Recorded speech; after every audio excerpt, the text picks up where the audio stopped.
Meus queridos irmãos e irmãs, a paz do Senhor Jesus.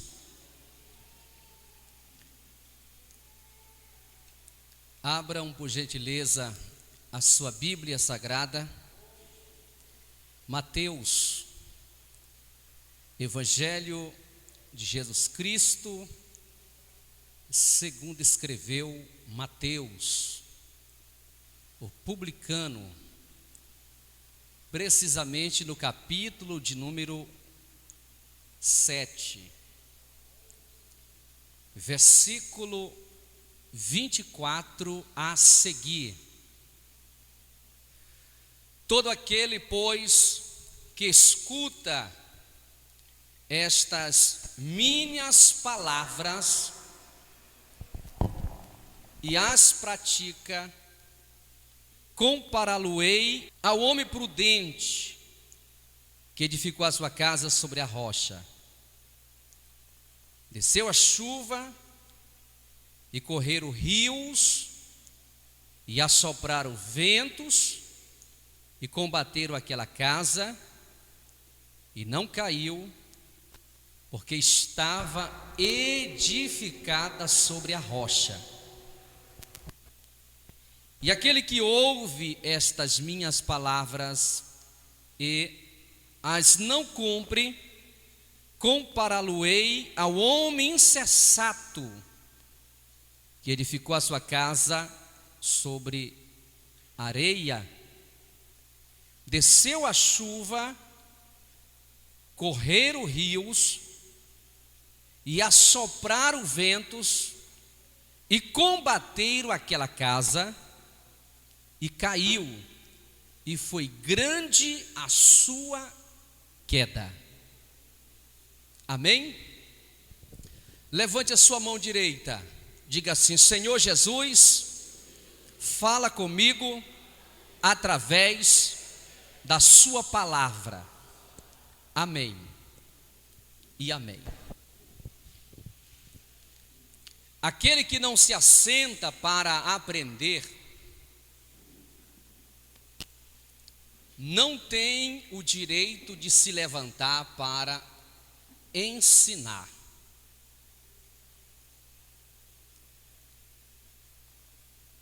Nós precisamos termos o espírito de discípulo. O discípulo é aquele que está apto para aprender e seguir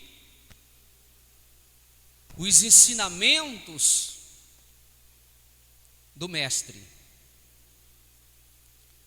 O próprio Senhor Jesus, quando estiver aqui, ele disse: aprendei comigo, porque sou manso e humilde de coração.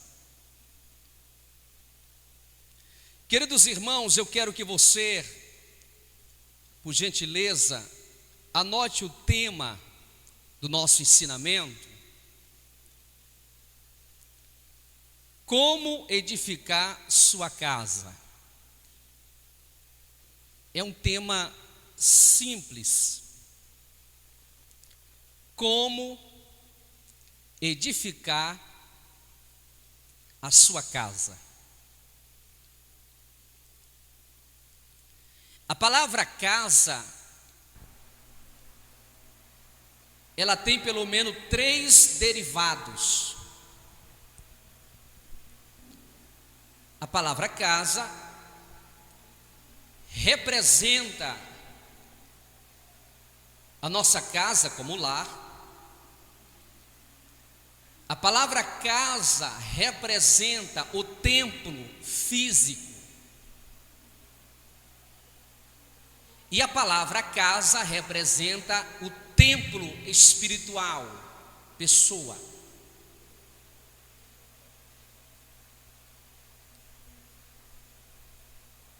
Eis a razão porque o nosso português, ele é muito rico,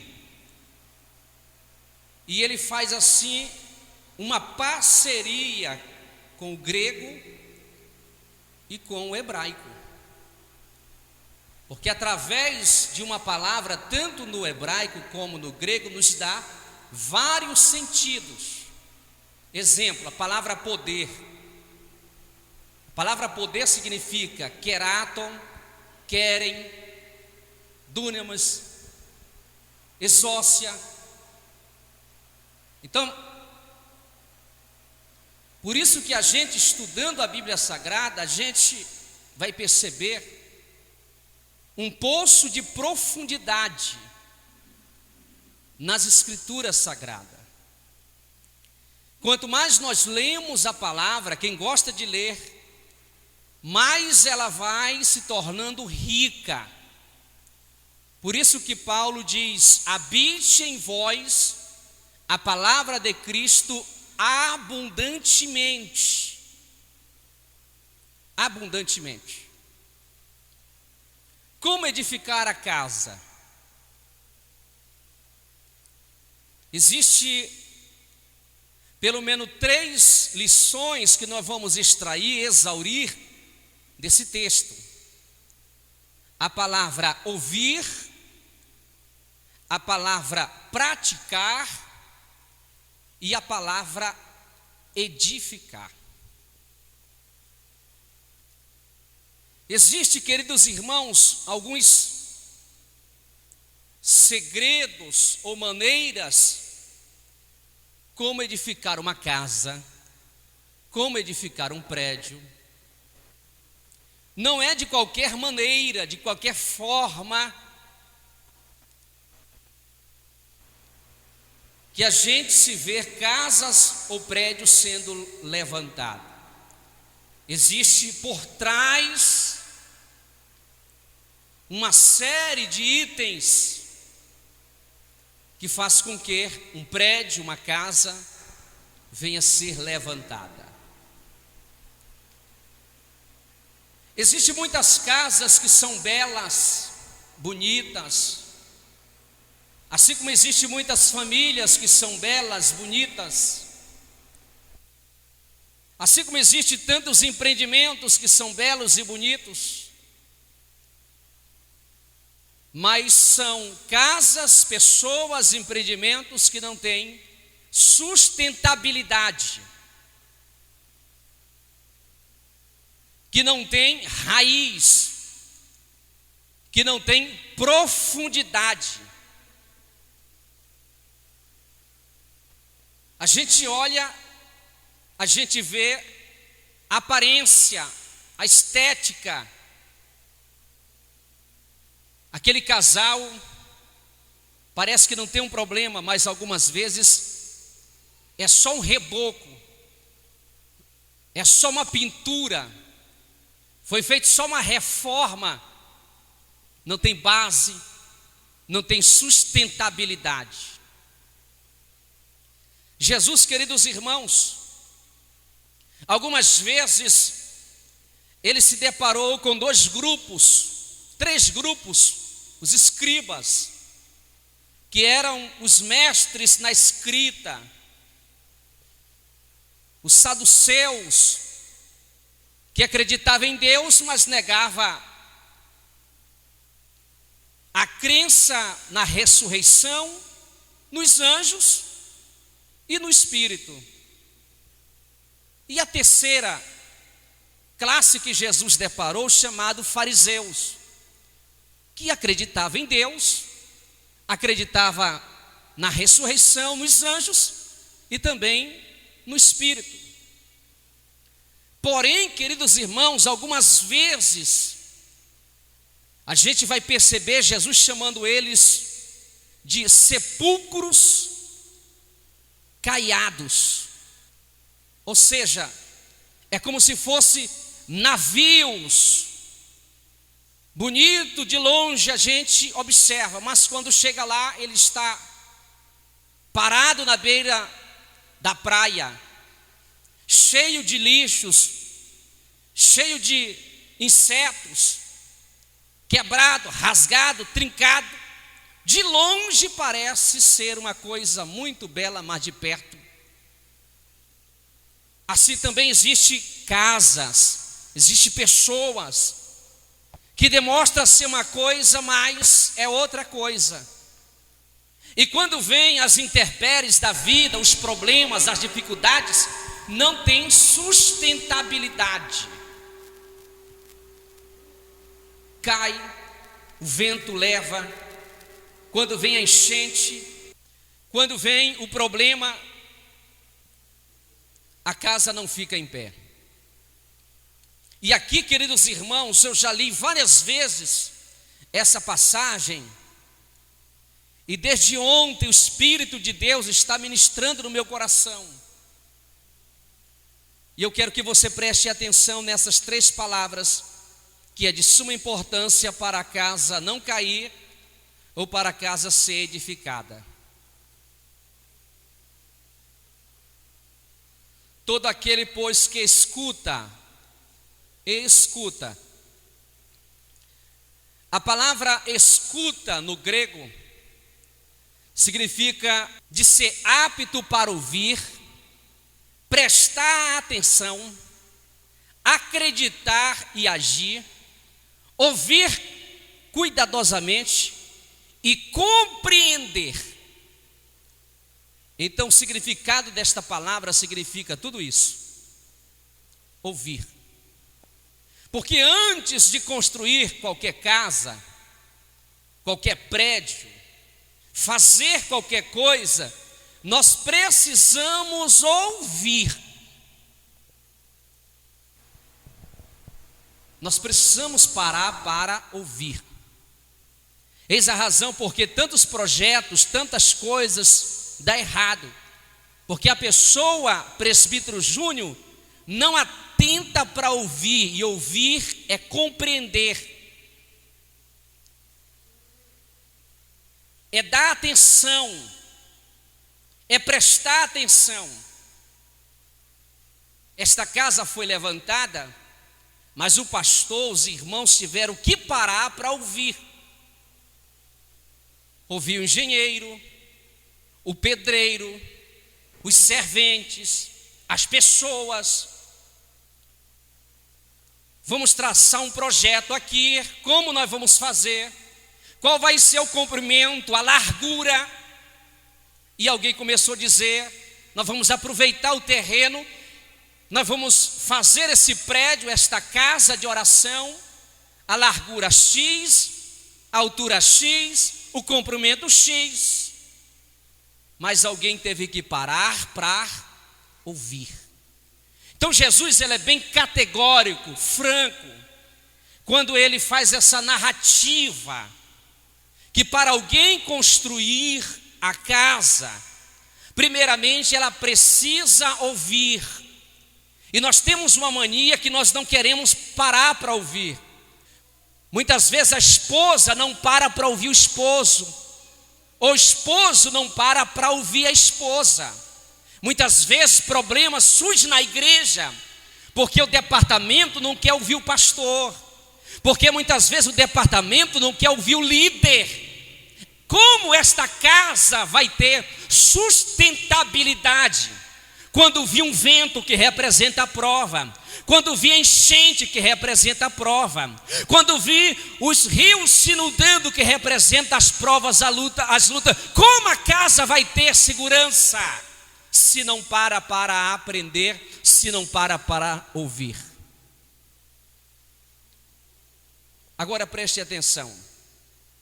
O que diz a palavra de Deus em Romanos, capítulo de número 10, verso 17.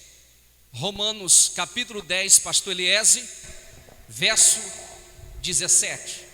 De sorte que a fé é pelo ouvir, e o ouvir pela palavra de Deus. De sorte que a fé vem pelo ouvir, e ouvir a palavra de Deus. O que significa ouvir?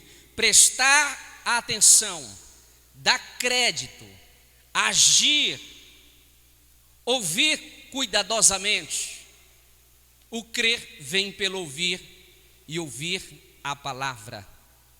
Vejamos bem, queridos irmãos, em Tiago capítulo 1, versículo 19, Nós precisamos parar para ouvir mais. Vamos lá. Sabei isto, meus amados irmãos, mas todo homem seja pronto para ouvir, tardio para falar, tardio para se irar. Muito bem. Então o escritor Tiago escreve que nós devemos sermos prontos para ouvir, devemos atentar para ouvir. Vejamos mais um versículo, em Eclesiastes capítulo 5, verso 1, nós precisamos se inclinar para ouvir. Guarda o teu pé quando entrares na casa de Deus. Inclina-te mais a ouvir do que a oferecer sacrifício de tolos, pois não sabem que fazem mal. Inclina-te mais a ouvir, a prestar atenção, do que oferecer sacrifício de tolo. Guarda o teu pé. Tenha prudência quando você entrar na igreja, em qualquer lugar. Seja mais atento. Tenha o seu ouvido aguçado para você ouvir.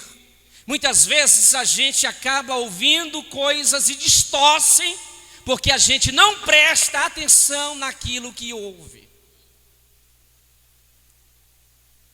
Os maiores problemas que surgem no meio da humanidade, anote aí: má interpretação. As pessoas, presbítero Cícero Romão, acaba interpretando uma coisa, e desta coisa que a pessoa interpreta má, ela gera problema, e acaba gerando problema não só para uma pessoa, mas para um grupo geral. Por quê? Porque ouvir, diácono Francinaldo, é prestar atenção cuidadosamente, prestar atenção, analisar, pesquisar o que eu estou ouvindo, que maneira eu vou me comportar, pois eu ouvir isso. Vejamos bem Provérbios capítulo 18, verso 13. Responder antes de ouvir é estultícia e vergonha. Muito bem. Responder antes de ouvir, em outra versão diz, é tolice. Responder antes de ouvir é tolice. Por isso, queridos irmãos, quando alguém vai na polícia civil notificar uma queixa, ela chega lá, o escrivão está lá, e a pessoa começa a escrever. Vai escrevendo, vai escrevendo, vai escrevendo o que a pessoa está denunciando. Muito bem, terminou. Ela desabafa lá. O que o órgão vai fazer? Civil. Vai mandar uma intimação para a pessoa comparecer lá também. E chegando lá, essa pessoa vai ser ouvida. Aí ela vai tecer os seus argumentos, a sua defesa. E de acordo com o que ela fala, eles vão fazer o quê? Um paralelo na primeira conversa com a segunda conversa, para ver quem está falando de direito à verdade. Não se pode fazer um julgamento se antes não ouvir atentamente. Não se pode construir nada se não ouvirmos atentamente. Provérbios capítulo 28, versículo 9. O que desvia os seus ouvidos de ouvir a lei até a sua oração será abominável. Preste atenção. Quem não atenta para ouvir, não dá crédito para ouvir as pessoas, até a oração da pessoa será abominável.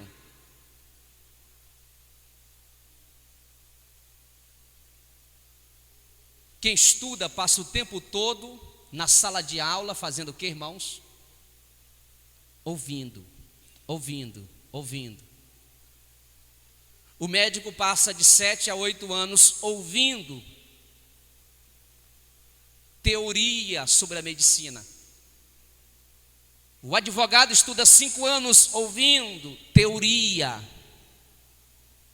estudando, ouvindo, para depois ele colocar tudo que ele ouviu em prática. Quem estuda teologia faz o básico, o médio e o avançado, praticamente aí, quase 10 anos estudando, é o tempo todo ouvindo, aí depois vai colocar em prática o que ouviu. Como nós queremos construir muitas coisas, se nós não paramos para ouvir, ouça mais, preste atenção naquilo que as pessoas estão ensinando. Venha para a igreja com caneta, com lápis, quem pode escrever, faça isso, você não vai perder nada. Algumas pessoas já chegaram comigo e disseram: pastor, esse tema o senhor pregou tal dia, está anotado, parabéns para essas pessoas. Mas eu entendo que tem pessoas que não têm a possibilidade de escrever. Mas João, em Apocalipse, escreve dizendo: bem-aventurados são os que lê, bem-aventurados são os que ouvem também e guardam a minha palavra. Louvado seja o nome de Jesus Cristo.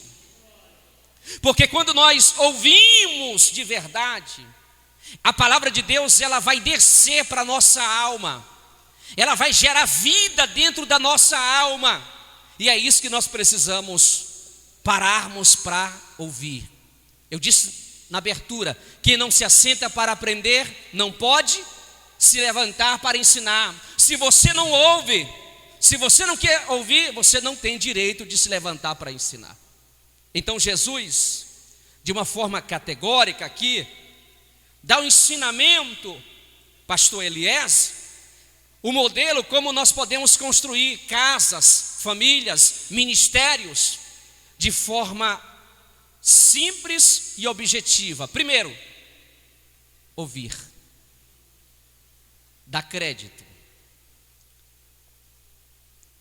Como edificar a sua casa? Segundo ponto, praticar. A palavra praticar no grego significa prepiquim, que dá o sentido, queridos irmãos, de construir. Praticar dá o sentido de construir. Agora observe bem, voltando ao texto, Mateus 7, verso 24: todo aquele, pois, que escuta, número 1, estas minhas palavras, e a número 2, e as pratica. Aí Jesus diz: eu vou mostrar a semelhança como é. A semelhança de um homem prudente, homem sábio. A palavra sábio significa frônimo, é uma pessoa que sabe se comportar, é uma pessoa que sabe agir. E aqui Jesus faz a comparação de duas casas, uma casa que foi edificada na areia e a outra casa que foi edificada na rocha. Um era sábio, o outro era doido. A palavra tolo significa doido, porque tem pessoas que são tolas.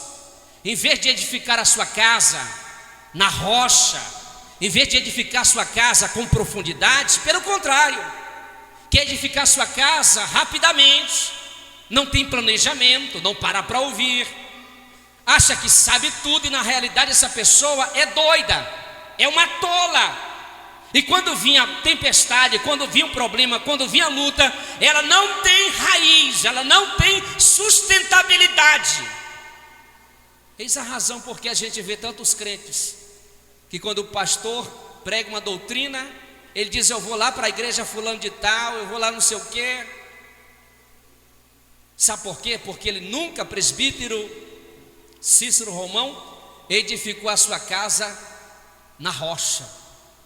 Porque quem edifica a sua casa na rocha, irmão, pode vir vento, pode entrar pastor, pode sair pastor, pode cair pastor, pode se levantar pastor, pode morrer quem for, pode vir um vento, pode vir a tempestade, mas ele está ali firme e forte na presença do Senhor, porque ele sustentou a sua vida na rocha.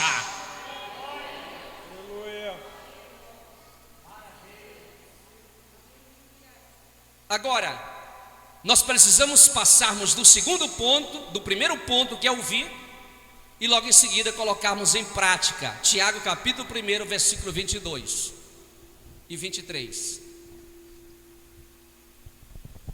E sede cumpridores da palavra, e não somente ouvintes, enganando-vos com falsos discursos. Porque se alguém é ouvinte da palavra e não cumpridor, é semelhante ao varão que contempla ao espelho o seu rosto natural, porque se contempla a si mesmo, e foi-se e logo se esqueceu de como era. Amém? Vocês observaram que nós precisamos não sermos simplesmente ouvinte, mas praticante. Você ouve e logo em seguida você coloca em prática. Exemplo: quem vai tirar a sua CNH, a sua carteira nacional de motorista, as primeiras coisas que a pessoa faz são as aulas teóricas.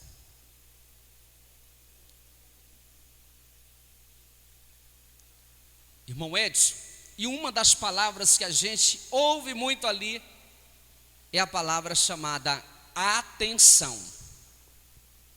A gente cansa, parece que enjoa de ouvir essa palavra atenção. Por quê? Porque a falta de atenção tem causado muitos acidentes. Porque quem dirige tem que dirigir por si e pelos outros. Atenção, atenção, atenção. Esta é a palavra. Então a gente passa meses estudando as aulas teóricas, ouvindo. E depois vem o que, irmãos? A prática. Nós vamos fazer a prática. É o último estágio, é quando nós pegamos o volante do carro para colocarmos em prática tudo aquilo que nós ouvimos. Então Jesus está dando esta parábola de forma harmônica. Ele coloca o primeiro ponto e depois ele coloca o segundo ponto, que é praticar. Isso que você está ouvindo hoje, se você colocar em prática, se nós colocarmos em prática, vai ter um grande resultado na nossa vida. Quando você recebe um conselho bom e você coloca em prática, vai ter um grande resultado na sua vida. Agora, quando você recebe um conselho bom e você não coloca em prática, você vai sofrer as consequências, porque você não colocou em prática. Vejamos em 1 Coríntios, capítulo 3, verso 10. Como construir? 1 Coríntios 3:10. Segundo a graça de Deus que me foi dada, pus eu, como sábio arquiteto, o fundamento, e outro edifica sobre ele. Mas veja cada um como edifica sobre ele. Vocês observaram? Vocês prestaram atenção? Veja como cada um edifica a sua casa. Porque alguns, Paulo dissera, que edifica a sua casa na estrutura de palha, de feno,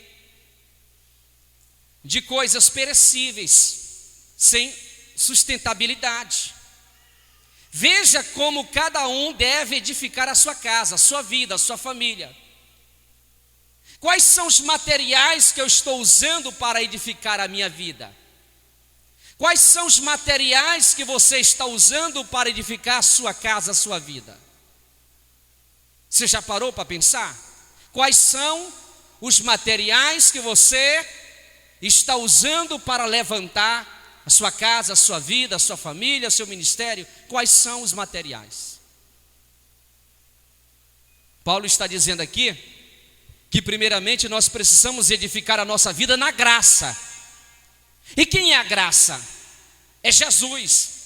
E Jesus é a rocha, queridos irmãos. A nossa vida precisa estar edificada em Cristo. Ele é a pedra verdadeira. Aleluias! Eu vejo, queridos irmãos, com todo respeito, as pessoas carregando Cristo no crucifixo, carregando Cristo numa cruz. Jesus é diferente. Ele olhou para Pedro e disse: tu és Pedro, que significa fragmento de pedra, mas eu sou a pedra verdadeira, a pedra angular. Eu edificarei a minha igreja, e as portas do inferno não prevalecerá contra ela. Ou seja, Jesus não está em cima da igreja, mas a igreja está em cima dele, porque ele é a pedra. Você pode levantar as mãos e glorificar o nome de Jesus? Então nós precisamos alicerçar a nossa vida em Cristo. Nós precisamos alicerçar a nossa vida na palavra de Deus. Nós precisamos alicerçar a nossa vida na graça do Senhor.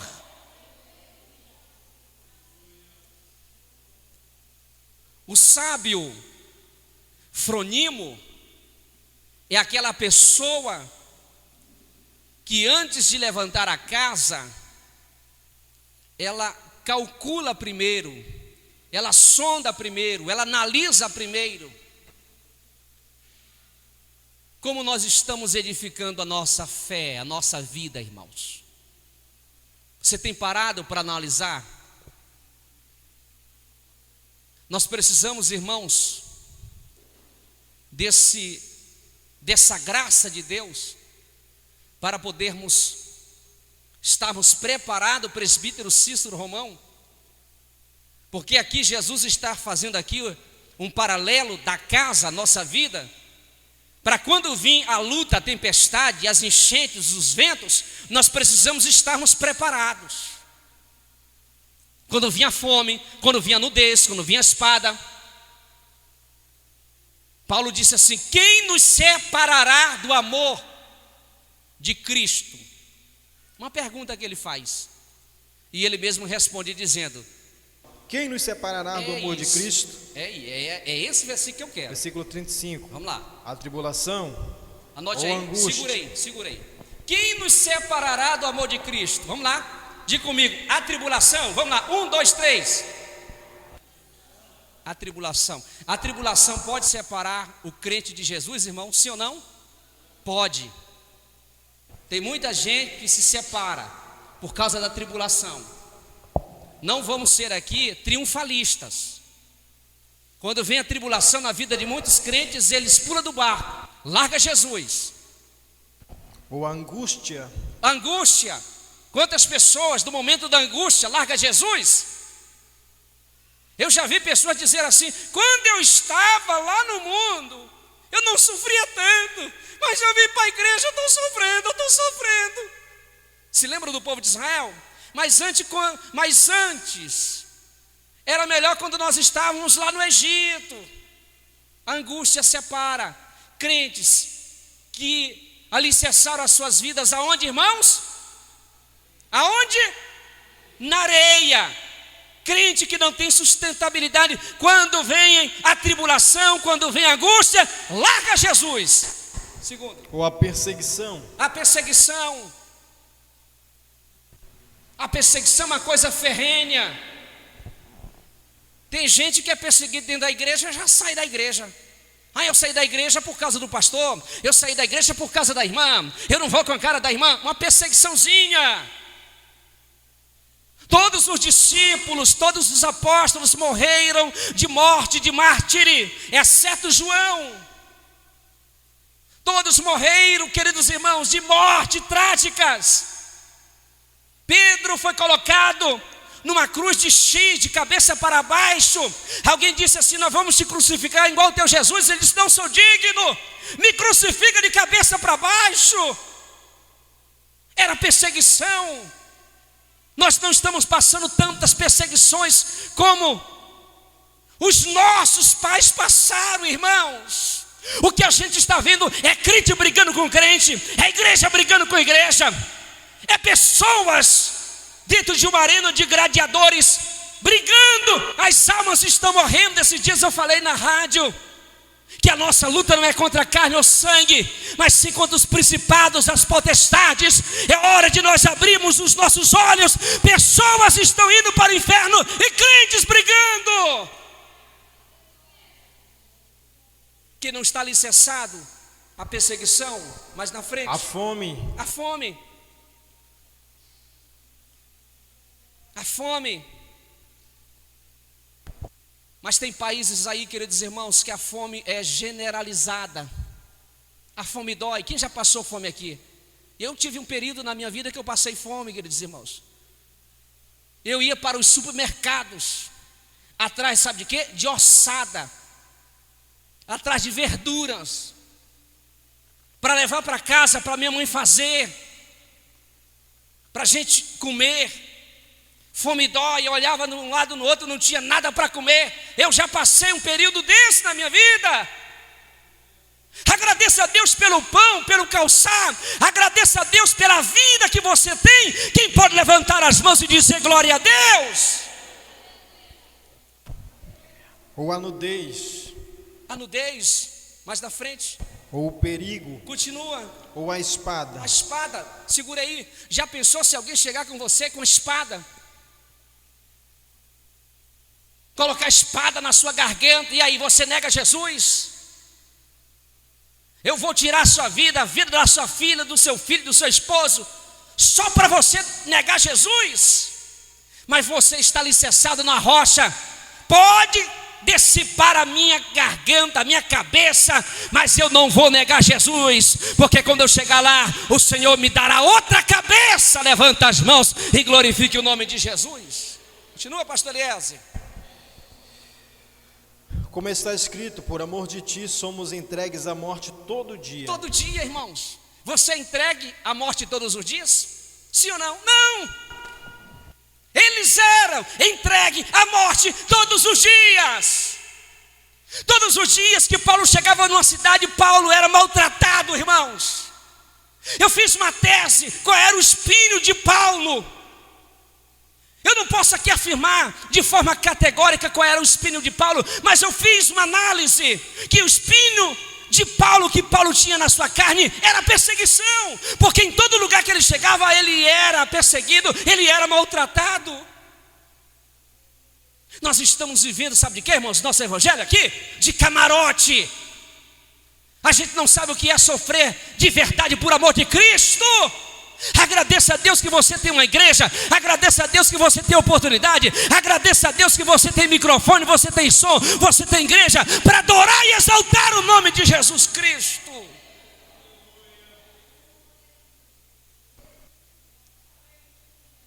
Nós precisamos edificar a nossa casa na rocha. E por último, como edificar a sua casa? Vamos usar a palavra aqui, edificar. Lucas capítulo 6, verso 47 e 48, o último versículo para a gente encerrar. Lucas capítulo 6, verso 47, verso 48. Qualquer que vem a mim e ouve as minhas palavras e as observa. Segura aí, pastor. Qualquer que venha a mim, ouve as minhas palavras e as observa. O próximo versículo. Eu vos mostrarei a quem é semelhante. É semelhante ao homem que edificou uma casa e cavou. Segure aí. Edificou uma casa. Presbítero Júnior, vejamos bem. O homem sábio, chamado aqui de Frônimo, preste atenção. Ele edifica uma casa. Ele chegou lá apenas e pá! Edificou a casa? Não. O que foi que ele fez? Primeira coisa. Cavou. Cavou. Cavou. Quem pode dizer glória a Deus? Ele trabalhou, ele suou, ele teve que cavar. O alicerce, irmãos, a base. Aleluia. Teve que fazer calos na mão ou nas mãos. Aleluias. Teve que cavar. Jesus entendia de engenharia civil. E abriu bem fundo e pôs os alicerces sobre a rocha. Segure aí. Abriu bem fundo. Ele cavou. Não foi só uma coisa rasa. Tem gente que quer ter profundidade com Deus, receber coisas grandes de Deus, mas ele não quer cavar, irmãos. Ele cava, até que ele cava um pouquinho, só que cava muito raso. Ele precisa cavar com profundidade. Quem pode levantar as mãos e dizer glória a Deus? Quem quer edificar a sua vida, quem quer edificar a sua casa, o seu trabalho, precisa cavar, mas precisa cavar com profundidade. Continua, pastor Eliezer. E pôs os alicerces sobre a rocha. Segure aí. Aí depois que ele cavou com profundidade, aí ele pôs os alicerces na areia, irmão, sim ou não? Aonde foi que ele pôs os alicerces? Ele teve, presbítero Odaí, ele teve que encontrar a rocha. Ele teve que encontrar a rocha. Ele começou a cavar, não encontrou. Disse, não vou desistir. Eu tenho que cavar até encontrar o quê? A rocha. Observe bem a perseverança, a atitude de alguém que quer construir uma casa em algo sólido para se preparar contra o quê? Chuva, tempestade. Vocês observaram, irmãos? Quem está me entendendo, diga amém. Então diga assim: eu preciso cavar com profundidade até encontrar a rocha. A rocha. Quem está entendendo, levanta as mãos, diga glória a Deus. Você tem que encontrar a rocha. Você começou a cavar areia, aquele barrozinho. Não, meu irmão, vamos cavar até encontrar a rocha. Aí quando você encontrar a rocha, aí você vai pegar o que, pastor? Que Jesus ensina aí? E cavou e abriu bem fundo e pôs os alicerces sobre a rocha. Isso, continua. E vindo a enchente, bateu com ímpeto a corrente naquela casa, e não a pôde abalar, porque estava fundada sobre rocha. Quem pode dizer glória a Deus? Esse é o Frônimo, o sábio. Quando resolve construir alguma coisa, ele paga o quê? O preço. Ele não vem com varinha mágica. Não, irmãos. A vida cristã é uma vida de profundidade, de renúncia, de entrega ao Senhor. Aleluia, de atitude, de determinação, de foco. É isso que Jesus quer, para que você possa estar firme quando vir a luta, quando vir a tempestade, quando vir um problema. Nada vai tirar você da presença de Deus, porque você cavou com profundidade e você pegou o alicerce e colocou na rocha, e a rocha é Jesus Cristo. Levanta as mãos e diga glória a Deus. Agora vejamos, para mim finalizar, o que fez o tolo. Mas o que ouve e não pratica. Preste atenção, segura aí.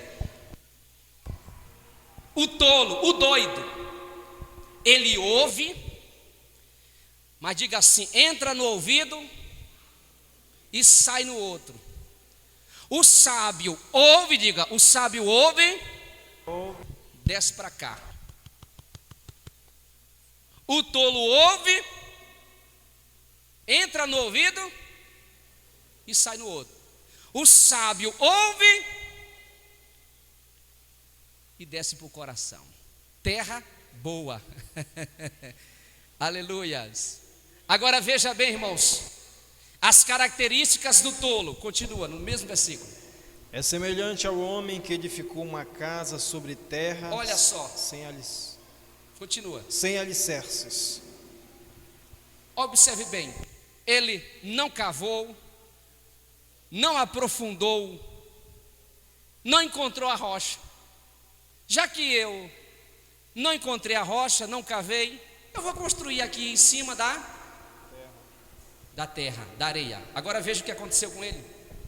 Na qual bateu com ímpeto a corrente e logo caiu. E foi grande a ruína daquela casa. Fique em pé.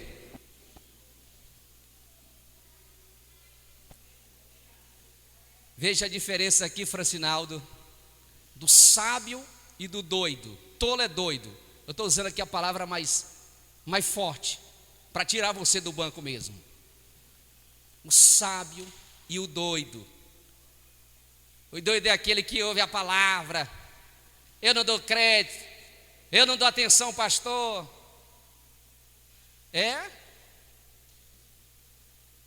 O meu pastor é Jesus, a minha igreja é lá em casa.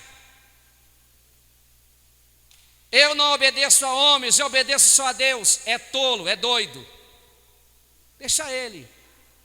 Quando vinha a prova, quando vinha a luta, ele não tem firmeza, ele não tem estabilidade.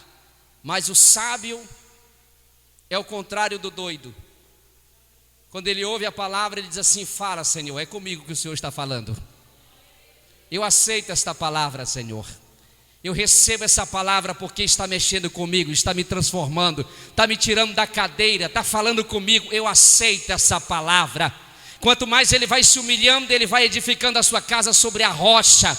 Quanto mais ele vai ouvindo, quanto mais ele vai praticando, ele está edificando a sua casa sobre a rocha. Aí pode vir um vento, pode vir a enchente, pode vir a enfermidade, pode vir a miséria, pode vir o fracasso, pode vir um câncer, pode vir tudo que vier, mas ele está firme, alicerçado na rocha, que é Jesus Cristo. Levante as suas mãos e dê um brado de glória a Deus nessa noite aqui. Aí eu pergunto para você, para me orar: